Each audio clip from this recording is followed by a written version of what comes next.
வணக்கம் மக்களே, இன்றைக்கி ரோட்டு கடை காளான் செய்யலாம் வாங்க. அது எப்படி செய்கிறதுன்னு பார்க்கலாம்.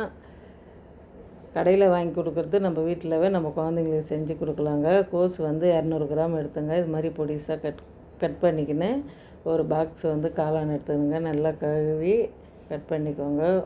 ஒரு கப்பு கார்ன்ஃப்ளவர் மாவு, ஒரு கப்பு மைதா போட்டுக்கோங்க.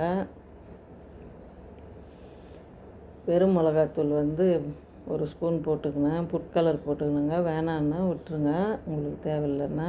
கறி மசாலா ஒரு ஸ்பூனு, தேவையான அளவு உப்புங்க. உப்பு போட்டு மொத்தம் கலரிக்கோங்க. லைட்டாக தண்ணி விடுங்க. கோஸில் தண்ணி வரும். அதிகமாக தண்ணி ஊற்றாதீங்க. இந்த பதத்துக்கு பசிஞ்சிக்கின்னு எண்ணெய் காய்ஞ்சது பொடிசாக போடுங்க. போண்டா, குட்டி போண்டா மாதிரி போட்டு பபிள்ஸ் அடங்குனதை எடுத்துருங்க.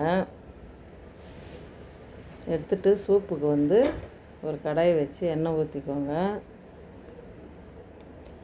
எண்ணெய் காய்ஞ்சது, சோம்பு போடுங்க. சோம்பு போட்டு 2 வெங்காயம் பொடிசாக கட் பண்ணி அதை வதக்கிக்கோங்க. வெங்காயம் வதங்குந்த இஞ்சி பூண்டு பேஸ்ட்டு, ஒரு பச்சை மிளகாய் போடுங்க உடச்சி.